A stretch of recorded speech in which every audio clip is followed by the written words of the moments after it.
All right. Okay. Bear with me.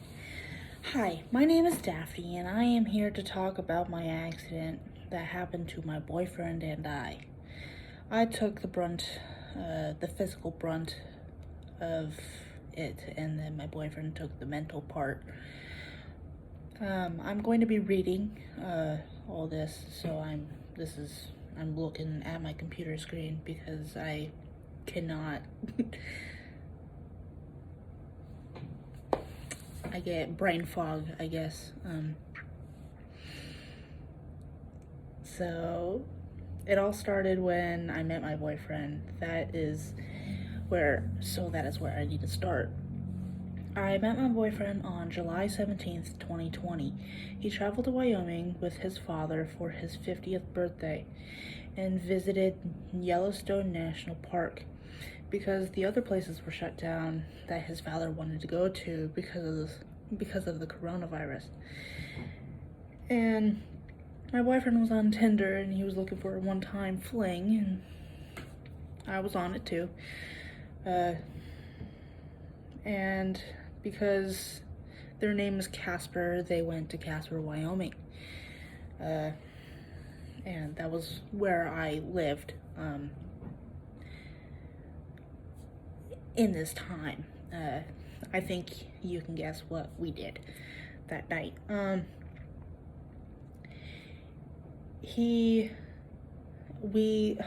spent the entire night together in a hotel room. I didn't go home. Fucking all that goodness. And so after the fact, he went home halfway across the country of the U.S. and then he asked me to come to Pennsylvania 3 days later because we thought we just clicked. And I said, hell yeah, I'll go. Because why not? I have nothing to lose. So a few months went by and September 5th, 2020 rolls around and he flew back out to Casper, Wyoming. I picked him up from the airport and said bye to my family, pretty much. We were all talking because they knew that I was leaving, and so we all talked, and then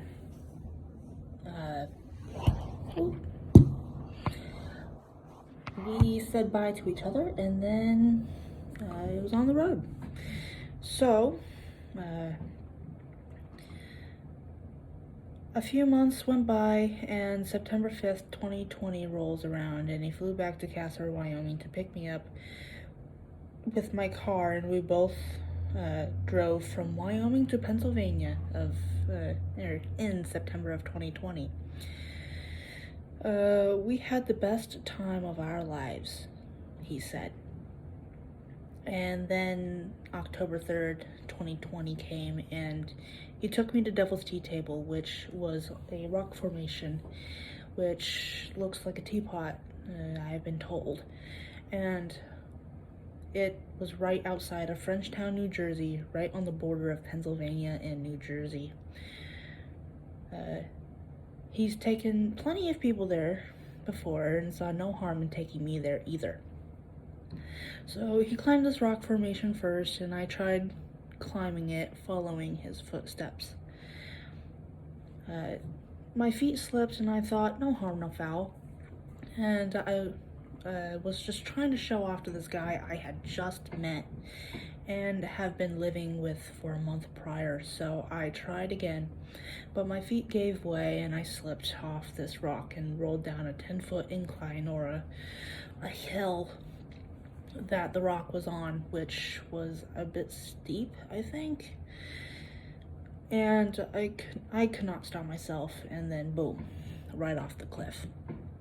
10 feet down, I hit a rock plateau, if that's the right word for it, and I believe it was on my back that resulted in me clocking the back of my head, which was where I believe I got the first injury on the back of my head. It's right here. Um,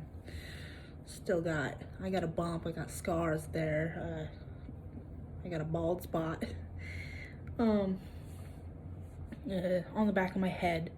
Then fell down maybe another 50-foot drop and hit my face so hard it dislocated.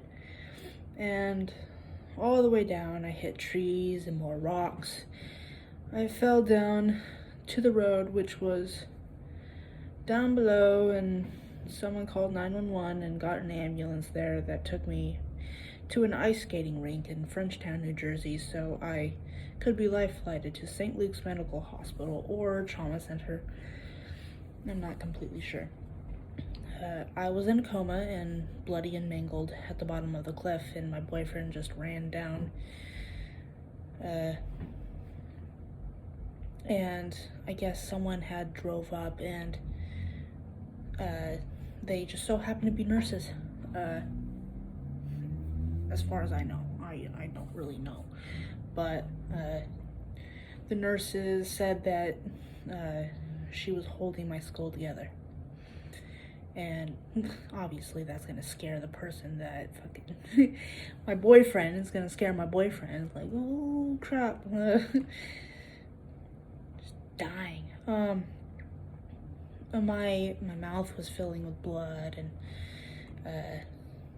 I probably swallowed a bunch of blood because I have scars on my mouth, and I was probably just swallowing blood, inhaling blood, whatever. I was in a coma and bloody and mangled at the bottom of the cliff that my boyfriend just ran down. They put a ventilator in after cutting a hole in both lungs to reinflate them. I'm not sure where on the cliff the TBI, or I suffered the TBI, so this is the list of the injuries I acquired. I don't think that they knew that I had 7 strokes, but I had 7 strokes. Both of my lungs collapsed, and my knee got split down to the bone, which resulted in the big scar that I have on my left knee.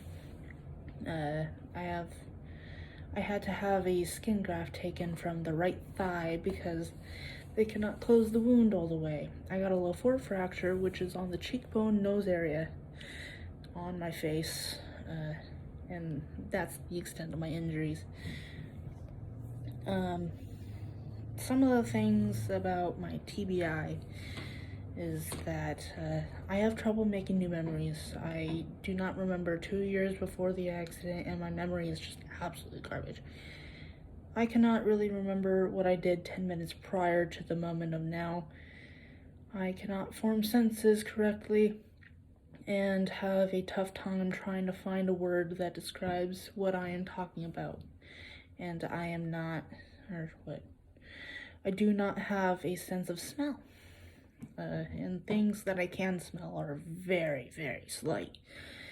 I surprisingly did not break any bones other than the Le Fort fracture. I'm doing all right now. I'm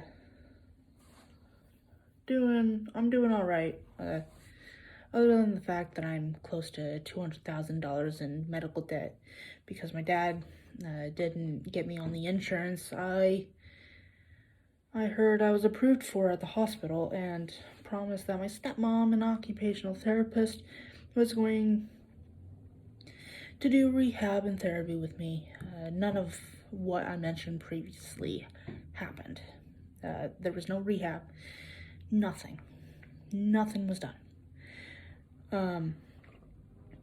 Everything that was promised didn't happen. Whatever, but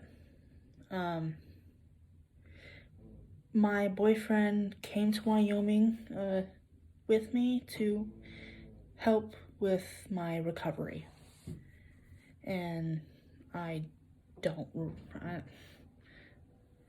was high on pain meds, so I don't remember a lot of what happened. I can remember some things that happened in the past, but I cannot really make new memories. And if I can remember something that happened in the past, I can't really remember it fully. I only remember something real important that happened. I am lucky. I am very lucky to be alive. And if you've made it this far in the video, then thank you. It means a lot.